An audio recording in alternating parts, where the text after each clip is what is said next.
कोई भी बिहारी, बीजेपी ही नहीं और पार्टी का भी कोई भी बिहारी ये बर्दाश्त नहीं करेगा कि किसी बिहारी का मान सम्मान पे ठेस पहुंचे। अपना जो खुद चॉइस का सीट था उस पे भी चुनाव लड़े, हार गए। उसके बावजूद भी पार्टी उनको एमएलसी बनाया, मंत्री बनाया। तो कहीं ना कहीं भारतीय जनता पार्टी का सम्मान उनको करना चाहिए, जो नहीं दिख रहा है। ऐसे लोग को पार्टी में रखने का कोई मतलब नहीं है, जिससे हमारी पार्टी का छवि गिरता है, हमारी पार्टी को नुकसान होता है। नमस्कार, आप देखना शुरू कर चुके हैं लाइव सिटीज। मेरा नाम अभिषेक है। कांग्रेस के नेता लगातार बिहार को लेकर टारगेट कर रहे हैं। पहले बिहारी मजदूर, अब बिहार के अधिकारियों को लेकर लगातार टारगेट किया जा रहा है। कांग्रेस के मुख्यमंत्री जो पंजाब के हैं, चरणजीत सिंह चन्नी, उनके बाद तेलंगाना के कांग्रेस प्रदेश अध्यक्ष रेड्डी ने भी सवाल उठा दिया बिहारी को लेकर। हमारे साथ बीजेपी के सांसद और प्रदेश उपाध्यक्ष हैं अजय निषाद जी। क्या कुछ इस तरीके से किया जा रहा है? देखिए, माननीय मुख्यमंत्री का जो बयान है और जो प्रदेश अध्यक्ष तेलंगाना का जो बयान है, दोनों निंदनीय हैं। इनको ऐसा नहीं करना चाहिए। एक जिम्मेवार पोस्ट पे हैं। कांग्रेस जैसा कि आप लंबे समय तक में देश के सत्ता में मुख्यधारा में रही है, केंद्र में भी प्रचंड बहुमत के साथ सत्ता में रही है राजीव गांधी जी का सरकार के समय में। उसके बाद कई स्टेटों में सरकार रहा है। यहाँ खुद बिहार में भी लंबे समय तक ले कांग्रेस की शासन रही है। तो ऐसे स्थिति में इस तरह का बयान एक पार्टी का देना ये कहीं से अच्छा नहीं है। जहाँ तक बिहारी का सम्मान की बात है, तो बिहारी हमेशा जहाँ भी हैं, जिस कोने में हैं, हर जगह अपना प्रतिभा, अपनी योग्यता और अपना जो काम करने की इच्छा शक्ति है, उसके कारण हम लोग टिके हैं और हर जगह सम्मान के साथ काम कर रहे हैं। आप बिहार में ही लीजिएगा तो बिहार में बहुत कई आईएएस आईपीएस मिलेंगे जो पंजाब कैडर के हैं, राजस्थान कैडर के हैं, यूपी कैडर के हैं। तो क्या बिहार के लोग उसको सम्मान नहीं करते हैं? यहाँ के नेता हम लोग सम्मान नहीं करते हैं? एक पदाधिकारी के रूप में जो काम उनका होना चाहिए, जो योगदान उनका होना चाहिए, ऐसे स्थिति में उनका क्रिटिसाइज करना एक बिहारी होने के नाते ये कहीं से सही नहीं है। नहीं, जिस तरीके से बिहार के लोगों का अपमान किया जा रहा है, ये बीजेपी बर्दाश्त करेगी क्या? क्या इसको लेकर कुछ आवाज उठाई गई है? कोई भी बिहारी, बीजेपी ही नहीं और पार्टी का भी कोई भी बिहारी ये बर्दाश्त नहीं करेगा कि किसी बिहारी का मान सम्मान पे ठेस पहुंचे। लेकिन लगातार बिहारियों को लेकर सवाल किए जाते हैं, लगातार बिहार के लोगों को लेकर, इसको लेकर कुछ करना चाहिए। आप राजनेता, इसको लेकर कुछ देखिए, हम बिहारी लोगों को टारगेट नहीं होना चाहिए। हम बिहारी बहुत मेहनती हैं, जो भी हैं, चाहे शीर्ष पद पे आईएएस आईपीएस के पद पे हों, चाहे एक साधारण पोस्ट पे मजदूर हों, हर जगह हम लोग मेहनत से काम करते हैं और हर परिस्थिति में खुश रहना जानते हैं। और ये भी ज़रूरी नहीं है कि हम अपना काम बिहार में ही करें। देश के हर जगह में आपको बिहारी मिलेंगे। कश्मीर जहाँ पर हमेशा बम फूटता था, वहाँ भी बिहारी के लोग टिके हुए रहते थे और अपना रोजी रोटी चलाते थे। तो ऐसे स्थिति में बिहार के लोगों का अपमान करना ये कहीं से उचित नहीं है।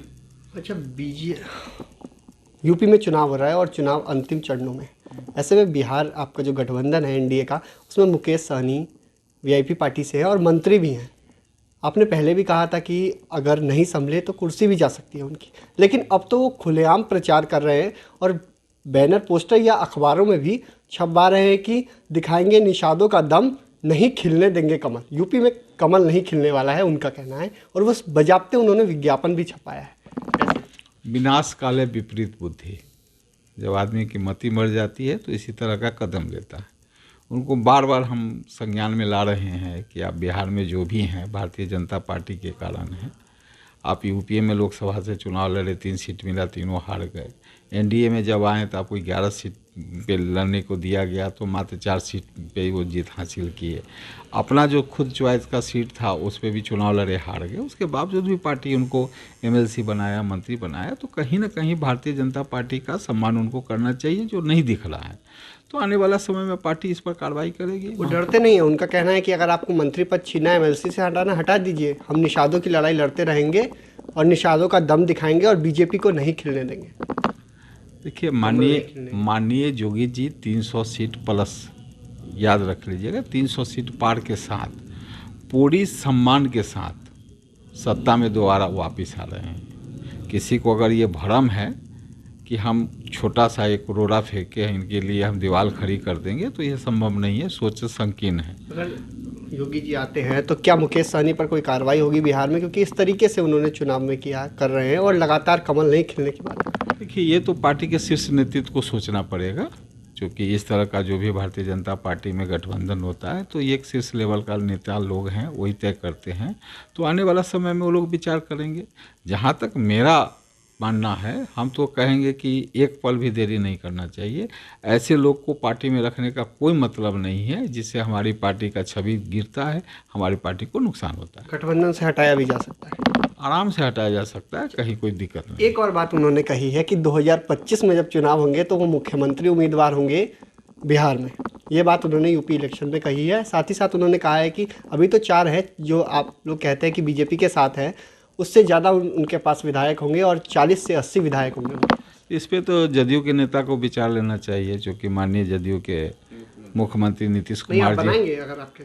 हम क्यों बनाने जाएंगे? भारतीय जनता पार्टी आने वाला समय में अपने दम पे सरकार बनाएगी। तो कई सारी बातों को कहा है। इन्होंने कहा है कि एक पल भी देर नहीं की जाएगी, जब यूपी के नतीजे आ जाएंगे उसके बाद एक पल भी देर नहीं की जाएगी और कार्रवाई भी हो जाएगी। साथ ही साथ इन्होंने कहा कि 2025 में जो उन्होंने मुख्यमंत्री वाली बात कही है उस पर जेडीयू के नेताओं को सोचना चाहिए, क्योंकि मुख्यमंत्री नीतीश कुमार हैं जो जेडीयू से हैं और आने वाले वक्त में बीजेपी अपने दम पर भी सरकार बना सकती है। साथ ही साथ कांग्रेस के बयान को लेकर निंदा की है और बिहारियों का अपमान बर्दाश्त नहीं किया जाएगा किसी भी सूरत में। तो बने रहिए लाइव सिटीज़ के साथ। हमारे यूट्यूब चैनल को सब्सक्राइब करिए, फेसबुक पेज को लाइक करिए।